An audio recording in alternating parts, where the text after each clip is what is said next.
કેમ છો? मजामा। इतवार की बोलती छोटी कहानियों में आपका स्वागत है। मेरे दोस्तों और मित्रों, ऐसा कहा जाता है कि मालिक और गुलाम दोनों के बीच में क्या तफावत है। जो गुलाम होते हुए भी खुद को स्वतंत्र समझता है वो मालिक है, और जो मालिक स्वतंत्र होते हुए भी खुद को गुलाम समझे वो गुलाम है। मेरे मित्रों, ऐसे किसी बात को कहानी के रूप में बड़ी अच्छी तरीके से लिखा गया है। आज की जो कहानी है उसका शीर्षक है सच्चा शहंशाह कौन। ये कहानी ओएसिस पब्लिकेशन हाउस की जो पुस्तक है जीवन की भेंट, उसमें छापी गई है। और ओएसिस मूवमेंट नाम का जो एनजीओ है उसका ये पब्लिकेशन हाउस है, ओएसिस पब्लिकेशन हाउस। और ओएसिस मूवमेंट नाम का जो एनजीओ है उसका मुख्य तौर पे जो काम है वो युवाओं और तरुणों के चारित्र गढ़तर के शिक्षण के ऊपर काम करना, मतलब टीनेजर्स एंड यूथ्स के कैरेक्टर एजुकेशन जो बिल्डिंग है उसके ऊपर काम करना, मतलब कैरेक्टर एजुकेशन को बढ़ाना। तो ऐसे एनजीओ का ऐसा पब्लिकेशन हाउस और जिसकी पुस्तक है जीवन की भेंट, उसमें से यह कहानी प्रस्तुत है सच्चा शहंशाह कौन। बात है एक यूरोप के शहर की, यूरोप के गांव की और यूरोप के एक जंगल की। अभी यूरोप इतना विकसित नहीं हुआ था, अभी उसके शहर इतने बने नहीं थे, मतलब जस्ट उसका डेवलपमेंट हो रहा था। ये उस समय की बात है। उस समय पे भी जो राजा का शासन था उस समय पे भी था। तो ऐसे शहंशाह की, ऐसे राज्य की, ऐसे देश की ये कहानी है। डायोजेनस नाम का एक युवान व्यक्ति एक जंगल के किनारे बैठा था। वहाँ पे एक नदी थी, नदी के पास वो बैठा था। वो डायोजेनस को देख के ऐसा लगे कि उसके जैसा शरीर सौष्ठव से जो भरपूर है ऐसा युवान उस समय में कोई नहीं है। वो दिखने भी इतना सुंदर था और उसका शरीर इतना कसवान था, उसने अपने बॉडी को, अपने शरीर को इतना बनाया था कि कोई भी उसे देखते उसके प्रेम में पड़ जाए। और वो उतनी ही सादगी से रहता था। वो समझो ना पूरा नंगे जैसा ही घूमता था, सिर्फ ज़रूरत के पुरते जो भी कपड़े थे वो पहनता था, बाकी वो ऐसे ही मन चला था, अपने हिसाब से रहता था। वो जहाँ जिस नदी के किनारे बैठा था वहीं नज़दीक में 4 लोग और बैठे थे। ये 4 लोग लुटारू लोग थे, बदमाश लोग थे। उनका मुख्य तौर पे काम ये था कि वो लोगों को बंदी बनाते थे, बंदी बना के उनको गुलामों की तरफ बाज़ार में बेच देते थे, और उनसे जो आमदनी होती थी उनसे वो अपना घर चलाते थे, अपना रख रखाव करते थे। उन चारों ने उस युवान को देखा और उन्होंने युक्ति बनाई कि इस युवान को अगर हम बाज़ार में जाके बेच देंगे, गुलाम बना के बेचेंगे, तो हमें बहुत सारे पैसे मिल सकते हैं। उन चारों ने तय तो कर लिया कि इसको गुलाम बना के लेके जाते हैं, लेकिन चारों में से किसी की हिम्मत नहीं थी कि उसके पास जाए और उसको पकड़े, क्योंकि वो युवान दिखने में इतना शक्तिशाली, इतना बलवान लग रहा था कि उन लोगों को भी डर लग रहा था कि हम चारों इकट्ठा होके भी अगर इसको पकड़ने की कोशिश करेंगे तो वो हमें मार डालेगा। इतना वो डरते थे, ऐसा वो दिखने में था। वो लोग अंदर अंदर ऐसी बातें कर रहे थे, तो डायोजेनस ने इन सब की बातें सुन ली। वो सामने से खड़ा होकर उनके पास आया और बोला कि मैंने आपकी बातें सुनी है, मैं चाहता हूँ कि मैं आपकी मदद करूँ। पहले ये बताइए कि आप लोग कौन हैं। उन चारों ने बोला कि हम लोग बहुत गरीब हैं, हमें पैसों की बहुत ज़रूरत है, तो हम सोच रहे थे कि अब हम तुम्हें गुलाम बना के बाज़ार में बेच देंगे, उससे बहुत सारे पैसे कमाएंगे। डायोजेनस ने कहा ठीक है, मैं आपकी मदद करने को तैयार हूँ, मैं आपके साथ चलूँगा, आप मुझे बंदी बना के ले जाओ और गुलाम की तरफ मुझे बेच दो। उन चारों ने उस युवान की, डायोजेनस की बात सुन के उसको बंदी बनाने के लिए जो सांकल होती, जो चैन होती वो लाए और उसको बांधने लगे। जो बेड़िया थी स्टील की, उसमें उसको जकड़ने लगे। वो युवान ने बोला कि मेरी बात सुनो, ये जंजीर की कोई ज़रूरत नहीं है, मैं ऐसे ही आपके साथ आ रहा हूँ, मैं आपके आगे आगे चल रहा हूँ, आप मेरे पीछे पीछे आइए।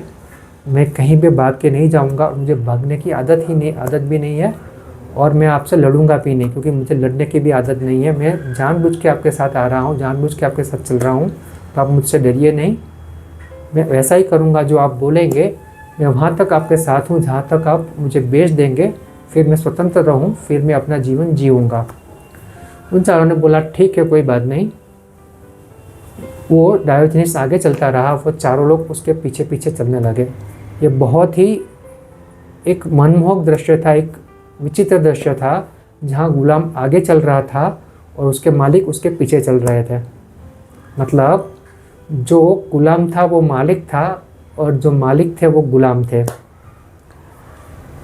वो आगे चल रहा था डायोजनीस, वो चार लोग पीछे चल रहे थे, लेकिन अंदर अंदर भी वो लोग डर रहे थे कि युवान दिखने में अच्छा है, शक्तिशाली है, दिखने में सुंदर है, लेकिन इतना खतरनाक भी है, उसकी बातें कितनी विचित्र है। वो सामने से अपने आप को बेचने के लिए हमारे साथ आ रहा है, इससे थोड़ा बच के रहना पड़ेगा। वो जल्दी से जल्दी इसको बेच के हम इससे छुटकारा पा लें, यही हमारे लिए बेहतर है। फिर धीरे धीरे वो बड़ा सा गांव आया जहाँ लोग गुलामों को खरीदते थे। इस गुलाम को वहाँ जहाँ गुलाम बेचे जा रहे थे, वहाँ पे एक पहाड़ी जैसा था, वहाँ पे उसको उसके ऊपर खड़ा कर दिया, और चारों लोगों ने बताया कि ये बहुत ही ताकतवर, बहुत ही दिखने में आकर्षक और बहुत ही मेहनती गुलाम है। जो कोई भी इसकी ज़्यादा से ज़्यादा मूल्य देगा, हम उसको ये बेच देंगे। ऐसा ये बोल रहे थे, तभी वो डायोजनीस से उसने बोला कि सच में ये लोग सही बोल रहे हैं, मैं यहाँ गुलाम बनने के लिए ही उनके साथ, जो मुझे बेचने आए, मैं उनके साथ ही आया हूँ। आप मुझे बेच सकते हैं, लेकिन आप इतना याद रखिएगा कि ये कोई मालिक गुलाम को नहीं, लेकिन एक गुलाम मालिक को बेच रहा है। इतना ध्यान रखिएगा और ज़्यादा से ज़्यादा मूल्य लगाइएगा। उस डायोजनीस के उस गुलाम की इतनी सारी कीमत बोली जाने लगी कि किसी के पास भी इतना पैसा नहीं था कि उसको खरीद सके। अंत में वो जो बड़ा सा गांव था, उस गांव के जो राजा थे, जो राज्य के राजा थे, उन्होंने उस गुलाम को खरीद लिया और उसे अपने साथ लेके चले।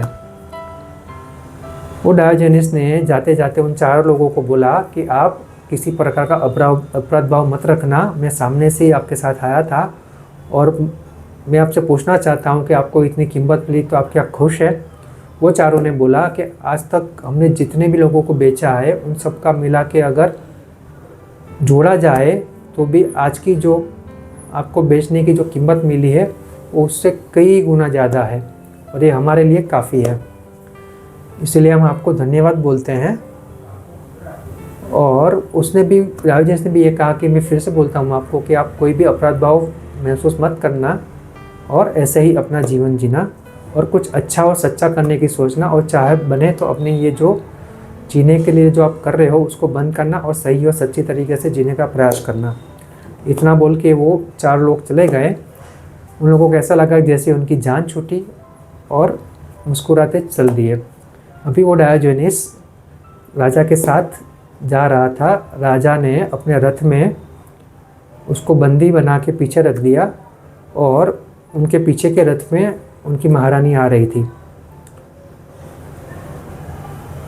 और जैसे ही वो राजा ने सुना था कि वो डायोजनीस बोल रहा था कि वो मालिक गुलाम को नहीं, गुलाम मालिक को बेच रहा है, ये उसके कान में उतर गया था। तो राजा ने जाते जाते साथ में ही, जब डायोजनीस ने उससे पूछा, उससे बोला कि तू क्या पागल है क्या? तेरा मन ठिकाने पे नहीं है क्या? तेरी सोचने की शक्ति खत्म हो गई है क्या? तो डायोजनीस ने बोला, राजा जी आप मुझे क्यों ऐसा पूछ रहे हो? तो राजा जी ने कहा कि मैंने तुम्हारी बात सुनी थी, जहाँ तुम बोल रहे थे कि एक गुलाम अपने मालिक को बेच रहा है, तो तू किस हिसाब से अपने आप को मालिक मान रहा है? डायोजनीस ने अपने चेहरे पर थोड़ी मुस्कान लाई और बोला कि अब आज भी, अभी भी, इसी वक्त भी मैं उस जो मैंने बोला है उसके साथ सहमत हूँ। उसी के वो बात मैं फिर से बोल रहा हूँ, दोहरा रहा हूँ कि एक गुलाम मालिक को ले जा रहा है। वो राजा भी गुस्सा हो गया और उसने बोला, अभी तुझे साबित करना पड़ेगा कि तू ऐसा क्यों बोल रहा है। वो राजा ने कहा, मैं साबित तो करूँगा, लेकिन आप गुस्सा हो जाएंगे। वो राजा ने बोला, नहीं मैं गुस्सा नहीं होऊंगा, बोलो क्या बात है। वो गुलाम ने बोला कि मैं आपकी रानी को देख रहा हूँ और मुझे ऐसा लग रहा है कि वो ऐसा सोच रही है कि जैसे मैं दिख रहा हूँ, जैसा मेरा शरीर है, उनको ऐसा लगता है कि मेरे सामने आप कुछ भी नहीं हो। राजा आश्चर्यचकित हो गया और उसने बोला कि अगर तेरी ये बात गलत निकली तो मैं अभी का अभी तुझे मार डालूंगा, तेरा सर धड़ से अलग कर दूंगा। डायोजनीस ने कहा, कोई बात नहीं, आप रानी से पूछ सकते हैं, लेकिन आप अपने हिसाब से पूछिए ताकि वो झूठ ना बोले। राजा ने रथ को रुकवाया, पीछे के जो रथ में रानी आ रही थी उनके पास गया और राजा ने रानी से बोला कि एक बात मुझे सच सच बताना, मुझे उसका गलत जवाब नहीं चाहिए। अगर मैं जो पूछ रहा हूँ उसका अगर तुमने गलत जवाब दिया और बाद में मुझे पता चला कि तुमने गलत बोला था, झूठ बोला था, तो मैं तुम्हें छोड़ दूंगा और तुम्हें मार भी दूंगा। रानी घबरा गई। रानी ने बोला, ठीक है महाराज, आप जो बोलोगे मैं उसका सही और सच्चा जवाब दूंगी। राजा ने पूछा कि क्या तुम इस गुलाम के बारे में सोच रही थी? आप ऐसा सोच रहे थे कि ये गुलाम मेरे से बहुत दिखने में अच्छा है और उसका शरीर भी अच्छा है और मैं इसके सामने कुछ भी नहीं हूँ? रानी जरा चिंता में आ गई, लेकिन उसने वही बोला जो वो सोच रही थी। उसने बोला, हाँ मैं यही सोच रही थी कि आप इसके सामने कुछ नहीं हो। ये युवान दिखने में बहुत आकर्षक है और मन मोहले ऐसा है। अभी राजा को भी चिंता हुई। उसने रानी को बोला, ठीक है तुमने सच बोला, उसके लिए आपका शुक्रिया। ठीक, ऐसा करके वो रानी को वहाँ छोड़ के अपने रथ में चला गया। अपने रथ में आते ही उसने राजा ने डायोजनीस के सामने देखा और हंसा और बोला कि आज से तुम स्वतंत्र हो। राजा ने उस डायोजनीस गुलाम को वहीं पे छोड़ दिया और बोला कि अब तुम आज़ाद हो, तुम्हें जहाँ जाना है वहाँ जा सकती हो। और इसी तरह से डायोजनीस वहाँ से मुक्त हुआ, गुलाम में से स्वतंत्र होकर चलने लगा। जाते जाते डायोजनीस ने राजा जी को यही बोला कि मैं बोलता था ना कि एक गुलाम अपने मालिक को बेचने जा रहा है और आज एक गुलाम ने अपने मालिक को छोड़ दिया। मैं स्वतंत्र हूँ और मैं अपने जीवन से, अपने इच्छा से अपना जीवन जीऊँगा। और ऐसे बोलते बोलते वो निकल गया। राजा को भी थोड़ी शांति हुई और उसने सोचा कि अच्छा है मैं इसको अपने महल नहीं ले गया, अपने राज्य नहीं ले गया। अगर वहाँ ले जाता तो सब लोग ऐसा ही सोचते और मेरे लिए ही जोखिम खड़ा हो जाता। और इस तरह से राजा ने भी उसको मुक्त कर दिया और खुद के निर्णय ऊपर भी उसको अपने ऐसा लगा कि मैंने सही निर्णय लिया। इस तरह से वो डायोजनीस भी मुक्त हो गया और राजा भी अपने राज्य में अपनी रानी के साथ पहुंच गए। और यहाँ पे यह कहानी ख़त्म हुई। मेरे दोस्तों, मेरे मित्रों, ये कहानी सच्चा शहंशाह कौन हमें हमारे जीवन के लिए बहुत अच्छी और सच्ची सीख देके जाता है। सच्चा शहंशाह कौन? सच्चा शहंशाह वही है जो अपने हिसाब से जीता है। लोगों को लगता है कि वो कुछ भी नहीं है, लेकिन जो अपने इरादों से बुलंद है, अपना जीवन सही और सच्ची तरीके से जी रहा है, उसको किसी की नहीं पड़ी है कि कोई क्या सोच रहा है, लेकिन उसे जो सही और सच्चा लग रहा है वो ही कर रहा है। तो बस मेरे मित्रों, बात इतनी सी है कि अगर हम भी हमारे जीवन में सच्चे शहंशाह बने, लोगों के ऊपर आधारित ना रहे, खुद को जैसा जीना हो वैसे जिए। हाँ, लेकिन एक बात का ध्यान रखना है कि हम जिस तरह से जी रहे हैं वो सही और सच्चा तरीका होना चाहिए और उससे जो सही और सच्चे लोग हैं उनको कोई नुकसान नहीं होना चाहिए। बस इतना सा अगर ध्यान में रख लिया तो हम हमारा जीवन सही और सच्ची तरीके से बिना डर के आज़ादी से जी सकते हैं। और वही सच्ची आज़ादी है, वही सच्चा शहंशाह है, वही स्वतंत्र है। तो बस मेरे मित्रों, सच्चा शहंशाह कौन, इसमें से इतना सीखना है और खुद को भी स्वतंत्र करना है, खुद भी शहंशाह बनना है। और इतना सा हम कर पाए तो सच में हम हमारे जीवन को और ज़्यादा बेहतर बना सकता है।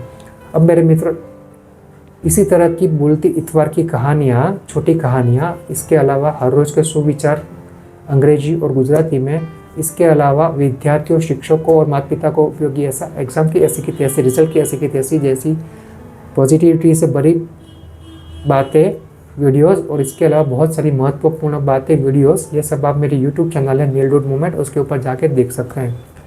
फिर मित्रों, आज के इस समय में नकारात्मकता से भरे हुए जीवन में, नेगेटिविटी जो फैल रही है इस जीवन में, अगर हमें कोई सकारात्मक चीज़ मिल जाती है, पॉजिटिविटी मिल जाती है, तो वो हमारे जीवन के लिए बहुत एक अच्छी बात कही जा सकती है और वो हमारे जीवन को सुधार भी सकती है।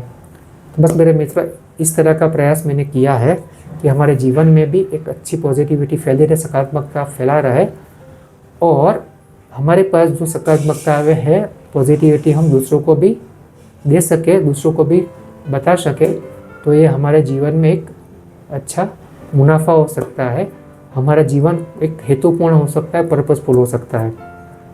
तो बस मेरे मित्र, मेरी इतनी सी विनती है कि मैंने एक पॉजिटिविटी की चेन को आगे फैलाने में प्रयास किया है, मैंने अपनी साइड से चेन को आगे फैलाया है। बस आपसे विनती है, आपसे रिक्वेस्ट है कि आप इस चेन को आगे बढ़ाएं। इसके लिए आप ये सब पॉजिटिविटी से भरे हुए वीडियो आपके फ्रेंड्स ग्रुप में, फैमिली ग्रुप में, ऑफिस ग्रुप में, सोसाइटी ग्रुप में वगैरह जगह आप इसको फॉरवर्ड करें, शेयर करें और सब्सक्राइब करें और पॉजिटिविटी की चेन को आगे बढ़ाएं। मेरे मित्रों, आज के इस नेगेटिविटी के भरे हुए वातावरण में अगर किसी के पास सकारात्मकता पहुंच जाती है, पॉजिटिविटी से भरे वीडियो पहुंच जाते हैं और इससे वो अपने जीवन में कुछ भी सकारात्मकता परिवर्तन ला सकता है, अपना जीवन सुधार सकता है, अपना जीवन बचा सकता है, तो ये हमारी सबसे बड़ी सफलता होगी और इससे हमें खुशी मिलेगी, संतोष मिलेगा और सच्ची हैप्पीनेस, सच्ची खुशी मिलेगी। तो बस मेरी विनती, आप इतना करोगे और मुझे पता है इतना तो करोगे ही। अब मेरे मित्रों, हम मिलेंगे अगले इतवार को। अगले इतवार की बोलती छोटी कहानी का नाम है कानून और सत्य। अगले इतवार की बोलती छोटी कहानी का नाम है कानून और सत्य। तो मिलते हैं अगले इतवार को, तब तक के लिए आप जो